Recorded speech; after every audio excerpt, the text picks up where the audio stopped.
una paz no fingida. Y voy a hablar rápidamente sobre la palabra paz, porque yo me imagino que ustedes saben qué significa ser fingido, ¿no? No tengo que explicar eso. La palabra paz en sí es una palabra que se puede usar con diferentes usos. Y cuando busqué el diccionario español, encontré 5 diferentes formas de usarlo y lo voy a leer. La primera dice: situación en la que no existe lucha armada en un país o entre países. La segunda dice: relación de armonía entre las personas sin enfrentamientos ni conflictos. La tercera dice: acuerdo alcanzado entre las naciones por el que no se pone fin a una guerra. Cuarto dice: ausencia de ruido o ajetreo en un lugar o en un momento. Y mucha gente dice: aquí está bien paz, ¿no? No hay ruido, mi familia se fue, yo estoy aquí tranquilo. El 5 dice: estado de quien no está perturbado por ningún conflicto o inquietud. Y me voy a enfocar en esa, porque cuando mucha gente piensa sobre la definición de paz, ellos lo definen como ausencia de ansiedad o estrés mental.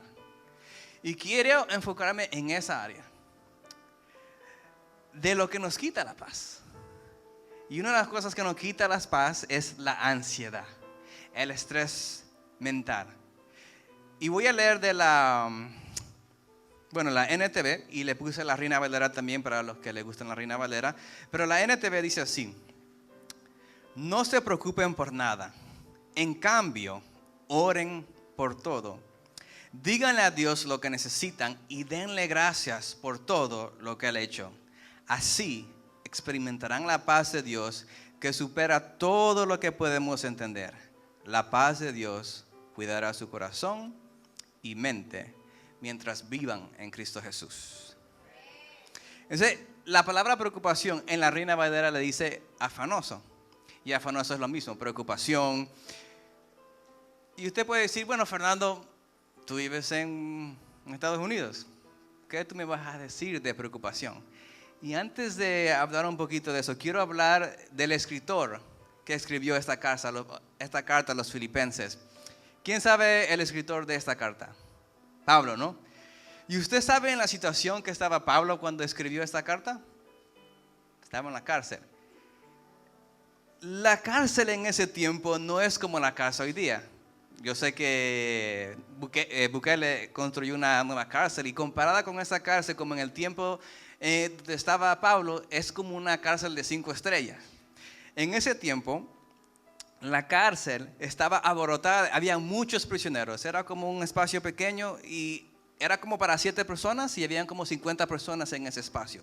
Entonces estaba muy apretado, con poco aire, bastante oscuro, asqueroso, ratas por donde quiera. Y eso era malo para la salud. Y no solamente eso, los prisioneros sufrían muchos. ¿En qué sufrimientos?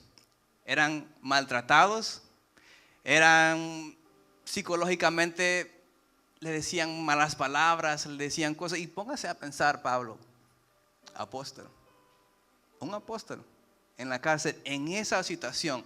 Si alguien debería estar preocupado, si alguien debería estar ansioso, sería este señor. Y no solamente eso, aparte de las torturas, aparte de los azotes, a veces no tenían que comer. Aquí en Estados Unidos, en la cárcel, le dan comida 3 veces al día. Allá, ¿qué comida le dan? Tenían que depender de los recursos de sus familias que le trajeran. No tenían ropa, tenían que depender de la familia. Si una familia abandonaba a un prisionero, era muerte. Era muerte. Esa era la situación que se contaba Pablo. Y a pesar de esa situación, él escribe esta carta a los filipenses y le dice: no se preocupen por nada. No se preocupen por nada. Tal vez no estamos en la cárcel física, pero a veces podemos estar en una cárcel espiritual. Hemos tomado decisiones malas. Y el afán y los estrés, nuestras familias nos han abandonado. Nuestros queridos nos han abandonado, nos han dejado solos. No tenemos a nadie. Estamos ahí, en esa oscuridad, estamos ahí turbados. Pero aún ahí, cuando estamos solos, se escucha la voz de Dios que dice: yo no te he abandonado. Ten paz. Yo estoy contigo. Aunque tu padre y tu madre te abandonen, yo nunca te voy a abandonar. Y así como la gente podía decirle: mira, tú estás aquí porque tú eres un pecador.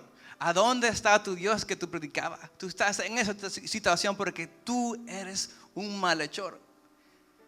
Y el enemigo le ha hablado a muchos así. Le ha hablado mucho, le ha dado una palabra de condena, una palabra de muerte.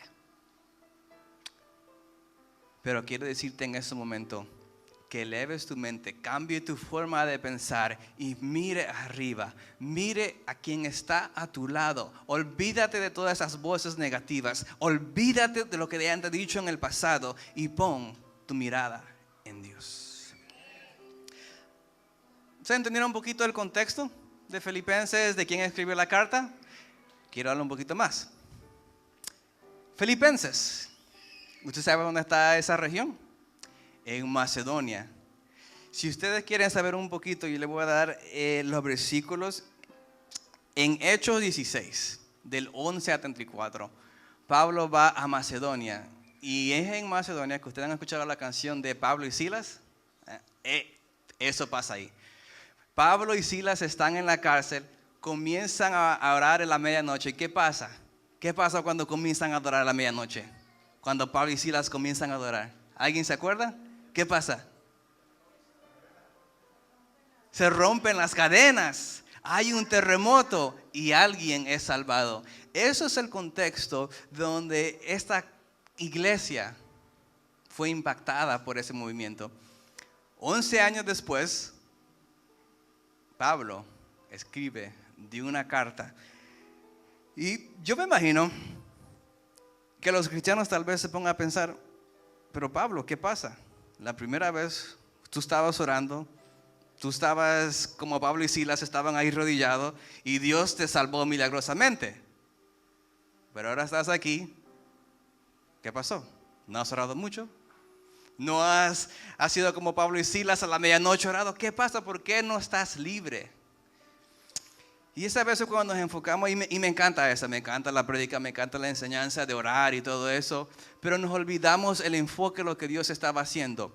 Cuando Pablo y Silas comienzan a orar, dice que pasa un terremoto, sus cadenas son hechas al piso y alguien es salvado, que es el prisionero. A veces nos enfocamos más en mi conveniencia, en todo lo que me pasa a mí, y nos olvidamos lo que Dios está haciendo alrededor. A veces Dios te pone en una situación apretada para que tú seas esa avenida, que el evangelio de Dios venga a otra persona. Y cuando Pablo está aquí, le escribe a los filipenses, dice: no se preocupen por nada, Dios ha permitido esto para que el evangelio sea esparcido sobre toda Roma. Entonces cuando nos enfocamos como Dios lo hizo esta vez, tiene que hacerlo otra vez. No, tienes que ver lo que Dios está haciendo a través. Dios está trabajando y a veces nos va a incomodar. Nos va a incomodar. Puede que yo me enferme y esté en un hospital. Si Dios no me había puesto en un hospital, ¿cómo hubiera venido una palabra de Dios a esa enfermera? ¿Cómo hubiera una palabra de Dios a esa persona que está ahí? Miren lo que Dios está haciendo a través de usted. No se enfoque en mi situación incómoda, en mi situación que me ha quitado, en mis recursos, en mi salud. Miren lo que Dios está haciendo en esa situación. Ese es el contexto de Filipenses. ¿Ya contiene un poquito más de Filipenses la situación y todo eso? Excelente. Ahora sí, vamos a entrar un poquito más allá. Me voy a enfocar en esto. No se preocupen por nada. Esa palabra en el griego significa merimeneo, que significa estar ansioso o distraído. Una persona llena de preocupaciones puede venir hoy día y tú no vas a entender. Entra por aquí, sale por aquí. Así que en este momento, órale a Dios.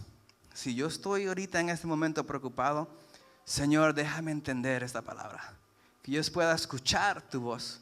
Que yo pueda escuchar lo que tú me dices. Dame paz en medio de esta tribulación. Si estamos ansiosos, no estamos distraídos. ¿Le ha pasado a alguien que tú caminas con alguien y estás muy preocupado? Y es como si no estuvieras ahí. No puedes pensar, no puedes meditar, no puedes escuchar bien la palabra. Y Jesús, me voy a enfocar hoy día sobre la ansiedad o la preocupación sobre las cosas materiales. Porque Jesús dijo en Mateo 6:24, nadie puede servir a dos amos, pues odiará a uno y amará al otro. Será leal a uno y despreciará al otro. No se puede servir a Dios y estar esclavizado al dinero. Otra vez, un contexto. Esa gente en el tiempo de Jesús era más pobre. Si acaso tenía solamente para una merienda y comían un poquitico, no podían comer mucho como nosotros que tenemos un platazo así de arroz y frijoles y carne y todo eso. Era poquitico. Y era una preocupación de todos los días de esa gente. Y es a Jesús que le dice a esa gente que no se preocupen. Así que quiero ver lo que dice Jesús sobre este tema. Así que vayamos conmigo a Mateo 6, del 25 a 30. Así que si me lo pone aquí, por favor. Mateo 6, 25 a 30. Ok, lea aquí conmigo. Por eso les digo que no se preocupen por la vida diaria. Si tendrán suficiente alimento y bebida o suficiente ropa para vestirse. ¿Acaso no es la vida más que la comida y el cuerpo más que la ropa? Haz una pregunta. No sé si ustedes leen casualmente y cuando hacen una pregunta no ponen, ¿qué estará haciendo Jesús? Entonces esta pregunta, ¿acaso no es la vida más que la comida y el cuerpo más que la ropa? Aguanten ese más. Déjame leer el versículo 26, porque ahí comienza a expandir. Miren los pájaros, no plantan ni cosechan, ni guardan comida en graneros, porque el Padre Celestial los alimenta. Antes de seguir en el más, ¿acaso no es la vida más que la comida y el cuerpo más que la ropa? ¿Qué nos está diciendo Jesús? Que la preocupación a veces nos degrada al estado como si fuéramos animal, que solamente nos preocupamos por la necesidad física. Pero Jesús te dice, tu vida es más y tiene asuntos celestiales que perseguir. Cuando mi enfoque es solamente en esta tierra, es solamente tener mi comida, mi bebida, me olvido que yo fui creado para algo más. Y por ende, no entiendo mi propósito en esta vida. No entiendo mi propósito en esta vida cuando dejo que los afanes o la preocupación me consuma total.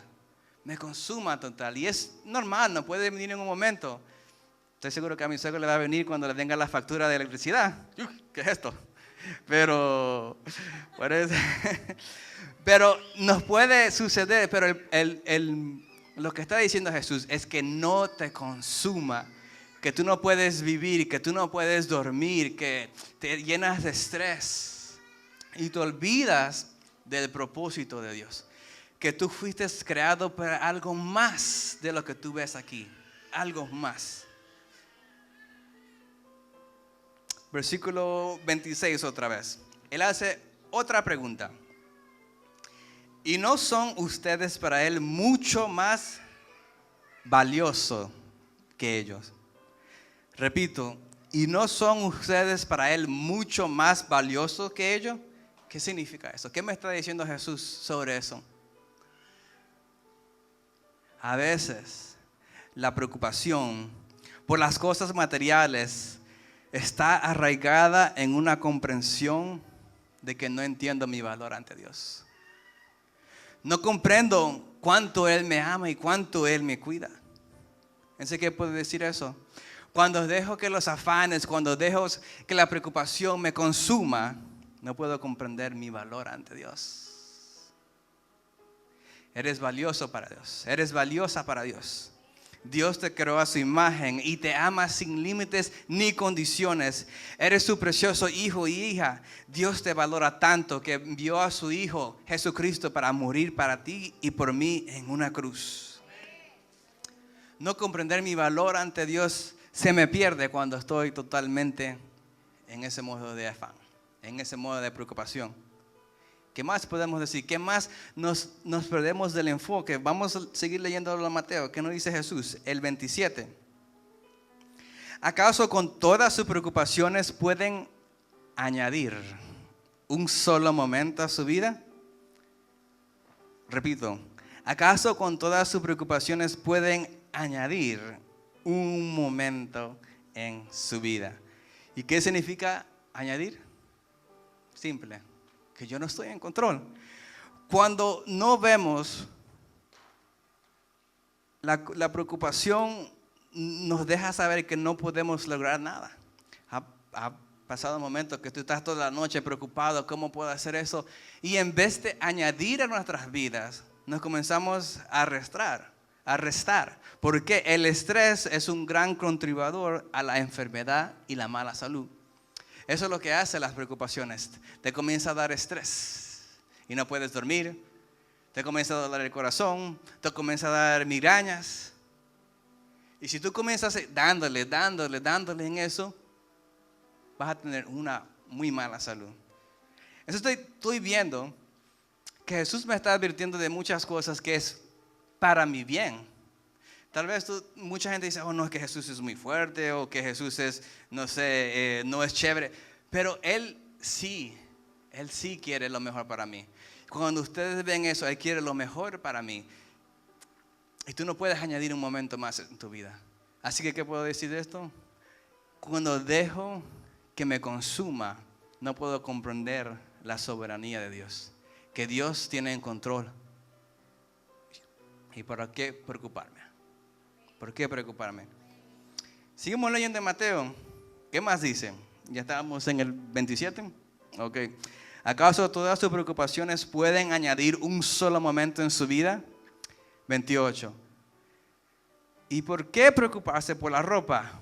Miren cómo crecen los lirios del campo. No trabajan ni cosen su ropa. Sin embargo, ni Salomón, con toda su gloria, se vistió tan hermoso como ellos.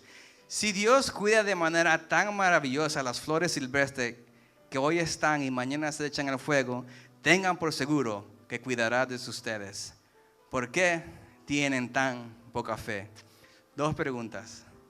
¿Por qué preocuparse por la ropa? ¿Y por qué tienen poca fe? En verdad es una notación de poca fe. Y para no alargar ese punto, tenemos que pensar que el Señor viste a los lirios y pensar que Él nos dejaría desnudo, creo que eso la hace triste. Porque veo a mi hija, si mi hija no confiara que yo le pudiera suplir, me haría muy triste como padre. ¿Cuánto más el Padre Celestial cuando nosotros no confiamos en Él, que Él nos puede suplir lo que necesitamos? Le hacemos muy tristes a nuestro Padre Celestial. Así que Jesús nos advierte que no dejen que la ansiedad, la preocupación los consume. ¿Por qué? Porque perdemos nuestro propósito en esta vida. Perdemos mi valor ante Dios. No entiendo de cuánto Dios me ama. Pierdo que Dios está en control, la soberanía de Dios. Él está en control de todo. Que yo no puedo agregar nada. Y pierdo más fe. Más fe de lo que si acaso tenía un poquito de fe, ahora comienzo a disminuir mi fe. Todo por dejar que el afán me consuma. ¿Ya ve por qué es tan importante para Jesús y Pablo sobre el afán? ¿O sí? Vamos de nuevo a lo que estábamos hablando al principio. Filipenses, no se preocupen por nada. ¿Ya entiende por qué tienen que tomar una decisión de que eso se quede, de que eso cambie? Y la preocupación, si te pones a pensar, es aquí en la mente. Hay un libro que se llama La batalla de la mente. Muchas de las batallas de nuestras vidas se pierden aquí. Entonces, si ustedes digan dándole, por eso a veces mucha gente se quita la vida. Entonces tú ya dices, ok, Fernando, ya entiendo la situación. estoy totalmente preocupado, no entiendo mi propósito, no entiendo que Dios es soberano, no tengo fe. Mi fe total, en este momento totalmente en el piso. ¿Qué puedo hacer? ¿Qué puedo hacer? Bueno, pues sigamos leyendo. En cambio, oren por todo. La solución es aprender que tienes un problema. Estás en estrés, estás afanado, estás preocupado. Ya estoy ahí, ¿ahora qué puedo hacer? Dice, en cambio, oren por todo. Y cuando mucha gente piensa en oración, piensa que es solamente arrodillarse, venir aquí y estar arrodillado. Y si no he hecho eso, no he orado. Es chévere que hagan eso. Pero la oración es mucho más que eso. Mucho más que eso. Puse una gráfica sobre una oración equilibrada, si me lo puedes poner, por favor. Y gracias. La oración es una conversación íntima entre tú y Dios. Esta oración es una oración que dicen equilibrada, porque hay momentos que tú solamente vas a pedir, petición. Dios, dame un carro. Dios, dame una esposa. Dios, dame el templo. Dios, dame esto. Pero hay a veces que tú debes interceder por otro. Dios, ten misericordia de mi cuñada. Dios, ten misericordia de Jorge. Dios, ten misericordia del pastor. Dios, ten misericordia de César. A veces no hay nada más que pueda hacer que alabar. Yo alzo mi mano y solamente me sale una alabanza. Y ustedes también, que la oración no es solamente arrodillarse, es como si fuera un estilo de vida. Cuando se levantan en la mañana, alaban a Dios.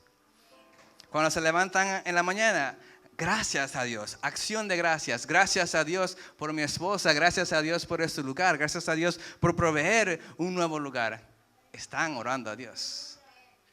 Entonces cambien su forma de pensar, de que si no se arrodillan, no están. No, es un estilo de vida, porque fue el mismo Pablo que dice, orad sin cesar.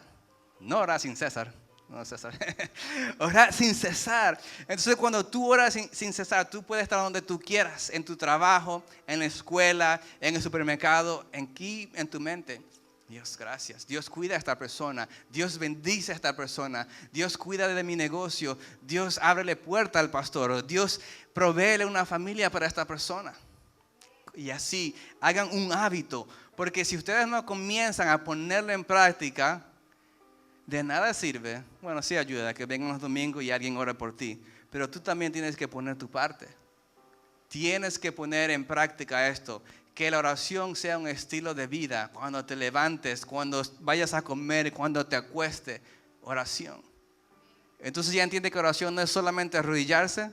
Lo puedes hacer en cualquier momento. Y a veces cuando tú estás haciendo esas conversaciones pequeñas que nadie escucha, Dios te escucha. Dios te escucha. Entonces, la oración es un estilo de vida, es una comunión con Dios. A veces tú puedes hablar con tu esposa físicamente, tú le dices una palabra, mi esposa te amo. A veces te sientas ahí y no tienes que decir nada. Estoy comunicando con Dios. Así como me comunico con mi esposa a través de estar sentado y no decir nada, te tienes a veces callado, te sientas ahí y meditas en Dios. Estás comunicando con Dios. Póngalo en práctica, hermanos y hermanas. Si usted no lo pone en práctica, de nada sirve. Vas a dejar que los afanes de esta vida te consuman. Y es interesante que Jesús dijo que al final del tiempo, dice, no deje que su corazón esté preocupado por los afanes de este mundo. Porque este mundo iba a estar muy afanado cuando Él venga. Y la forma de poder salirnos de esa rutina, de esa cosa que nos agarra, identificar el problema y venir a la solución que está en Jesús. Yo busco mi comunión con Jesús. Yo dependo de Él y Él es el que me da paz. Y Él es el que me da confianza. Y Él es el que quita todos mis temores. Es Jesús. Sigamos leyendo Filipenses. En cambio, oren por todo. Esa es la respuesta. Oren por todo.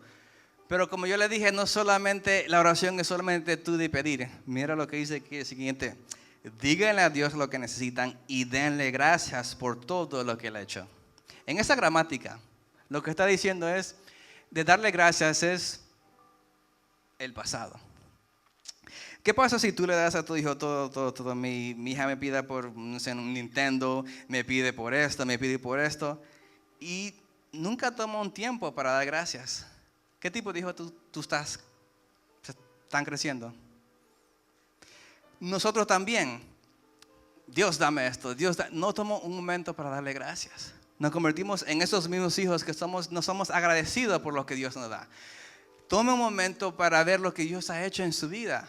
Aquí dice, y denle gracias por todo lo que ha hecho, o sea, en su pasado. Y es interesante, cuando comienzas a ver, yo llevo 10 años sirviendo, cuando tú comienzas a ver todo lo que tú has hecho, dije, wow, Dios estuvo aquí conmigo en este momento. Dios estuvo aquí con este momento. Dios estuvo aquí conmigo en este momento. Y comienza a acomodarte una valentía y una fuerza. Y tú ves, Dios ha trabajado conmigo. ¿Por qué no Él va a trabajar aquí en esto? Entonces, acuérdate, la batalla se pierde aquí en la mente. Y cuando tú comienzas a recordar de todo lo que Dios ha hecho por ti y darle gracias. Gracias, yo estuve, cuando comencé como cristiano, hace 10 años, no tenía trabajo, honestamente, estaba pelado. Y fui a un culto de oración y en la oración hice lo que dice aquí, petición. Dios provee por mí un trabajo. Pasó un año y me dieron un trabajo y no era de alto pago. Tenías que comenzar en cualquier lugar.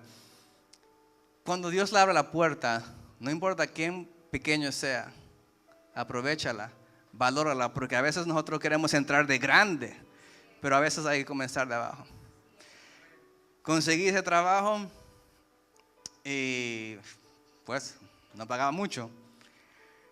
Después me iba a casar. ¿Y sabes qué mi preocupación era? Que no tenía suficiente dinero. Porque no solamente me iba a tener una esposa, iba a tener una familia instantánea. Digo, chuzo, ¿de dónde voy a tener dinero para proveer una familia así? Entonces, hice lo que dice esto. Hablé con Dios. Le pedí a Dios, Dios, yo sé que tú has puesto esto en mí. Porque honestamente el Fernando en mí es demasiado egoísta. No piensa en nadie, solamente piensa en mí. Pero lo que Dios hace en mí es pensar en los demás, honrar a los demás, bendecir a los demás. Eso no viene de Fernando, no porque sea chévere, es porque el Espíritu Santo hace eso en mí. Así que si he hecho algo bueno para ustedes, no es por Fernando, es por el Espíritu Santo.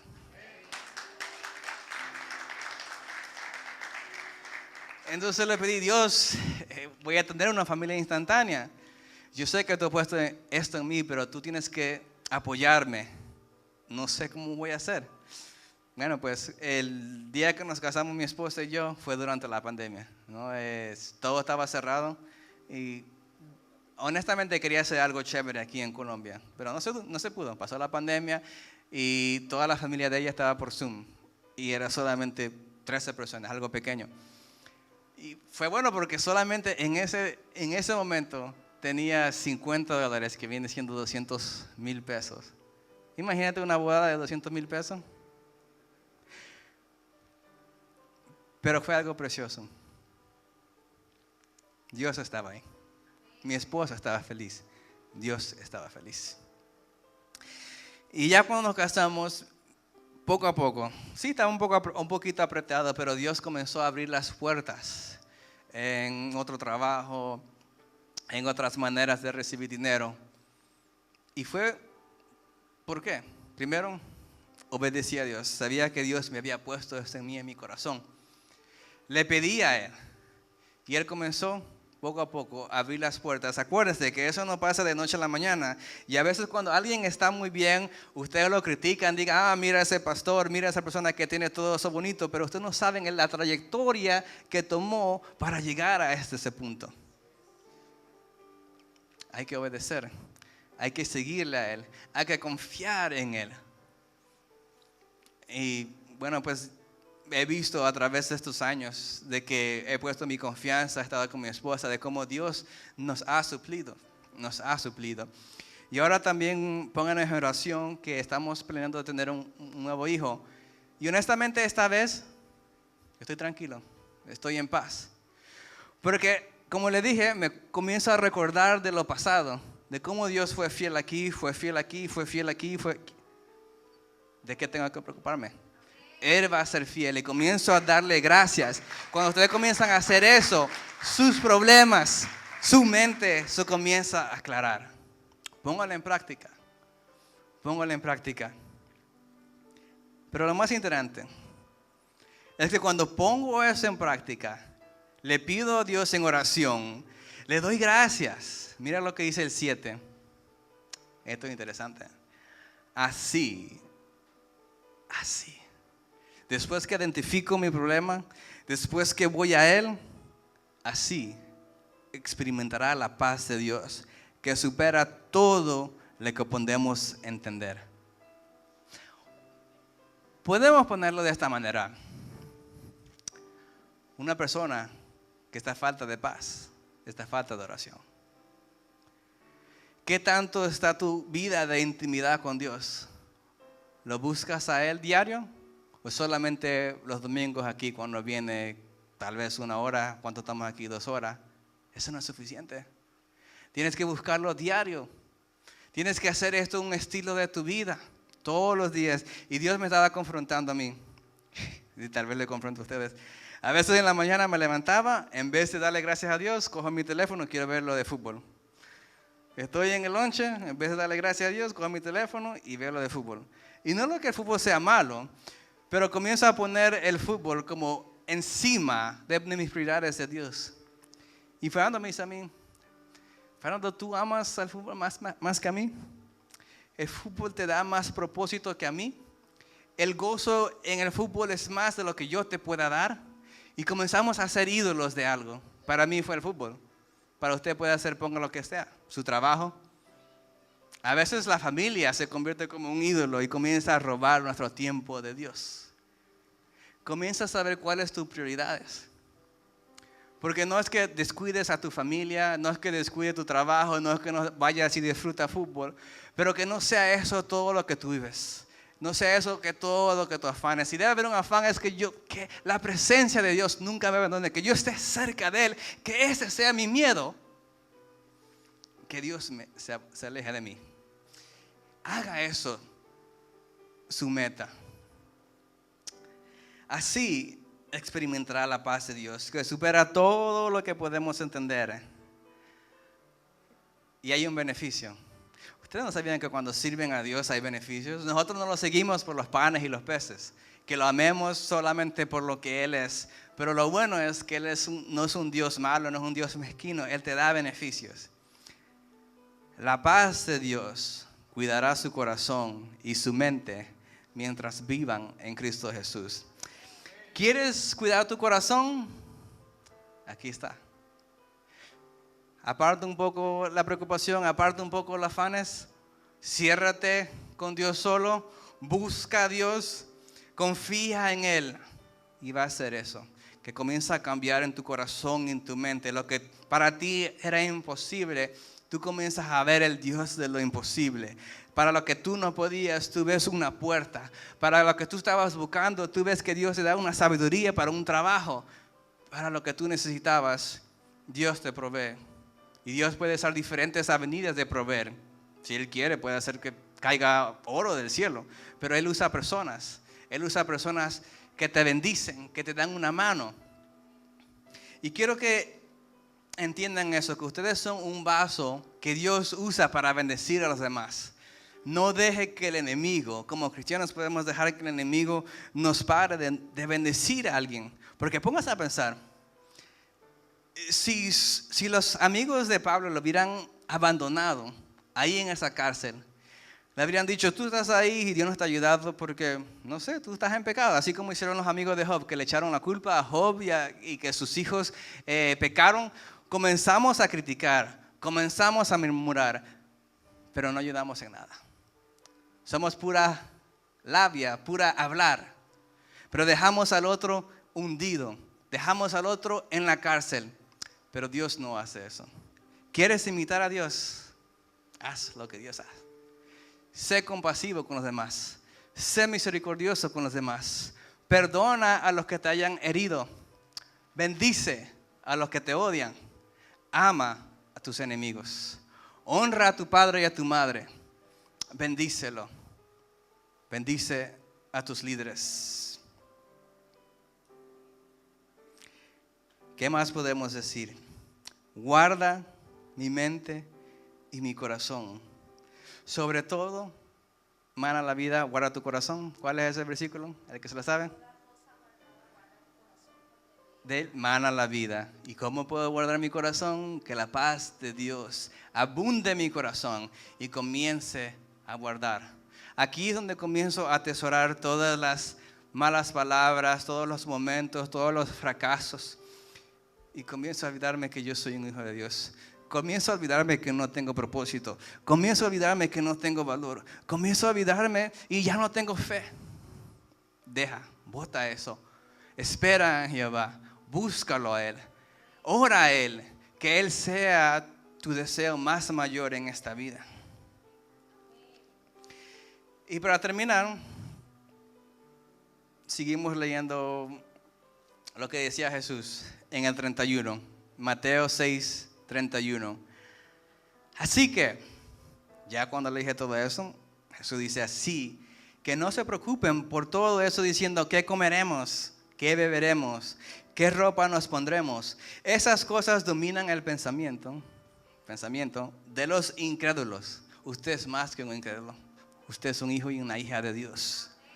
Pero su Padre Celestial ya conoce todas sus necesidades. Busquen el reino de Dios por encima de todas las demás y lleven una vida justa.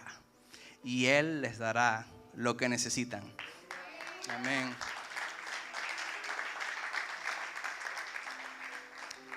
Así que ahí tienen los pasos. Identifiquen el problema. Metí la pata. Sí, estoy en lo más hondo. Pero tengo una solución. Voy a buscarlo a Él. Así como el hijo pródigo que estaba perdido totalmente y se recordó y comenzó a hablar, así también ustedes van a hacer hoy día. Me voy a recordar de que tengo un Padre Celestial. Así como provee para estos animalitos, me va a proveer para mí. Así como ropa a estas flores, me va a arropar a mí. Así como cuida de este mundo, me va a cuidar a mí. Busquen el reino por encima de todos los demás y lleven una vida justa.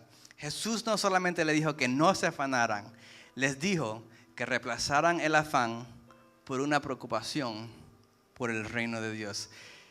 Que el servir a Dios, que buscarlo a Él sea su propósito más grande en esta vida. Un hábito o una pasión solo se puede renunciar por un hábito o una pasión mayor. Repito, un hábito o una pasión solo se puede renunciar por un hábito o una pasión mayor. Si tu pasión mayor no es Dios, no lo vas a poder quitar. Te va a consumir. Por el momento que el reino de Dios, que Dios y toda su justicia, que tú quieras hacerle caso a Él, te consuma, ahí tú vas a experimentar la paz de Dios. Y te va a guardar.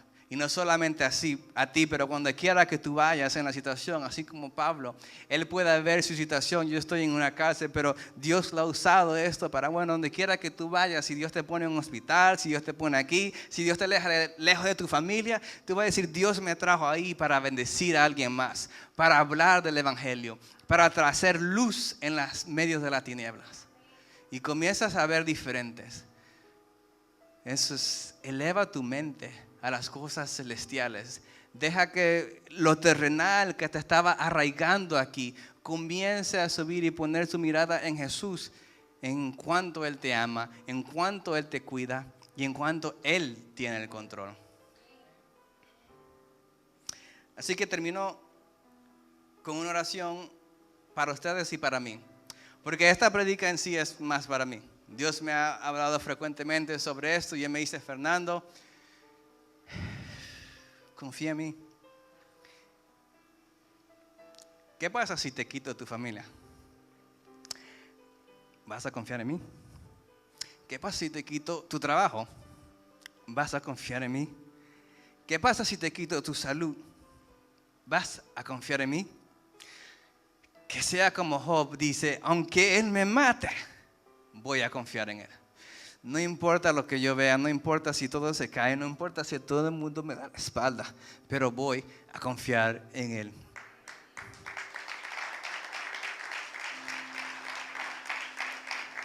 Así que esta oración para ustedes y para mí. Padre, te doy gracias, Señor. Gracias por esta palabra, Señor. Que los afanes de este mundo, la preocupación de este mundo no me consuma, Señor. Que tú seas mi prioridad, Señor. Que estas personas, estos hermanos, estas hermanas comprendan, Señor, que tú deseas una relación más íntima, Señor. Porque más me acerco a ti, Señor, más me protege. Más me acerca a ti, Señor, es más mejor para mí, Señor. Tú deseas lo mejor para mí. Y cuando veo mi situación, cuando veo mi pasado, he visto, Señor, de cómo tú me has sacado del polvo, me has sacado de lo más peor, Señor, para darme una vida, para darme paz, para darme un futuro, Señor. Y tú quieres lo mejor no solamente para mí, pero para cada persona que está aquí, Señor. Te pido que tú le guíes, Señor, que tú les des la fortaleza, Señor, que tú les des la estrategia, Señor, que ellos tengan que ser en poner en práctica esto, Señor. Que tú seas todo para ellos. Bendícelo, Señor. Bendice a esta congregación. Bendice a Life, Señor. Multiplica, prospéralo en el nombre de Jesús. Amén.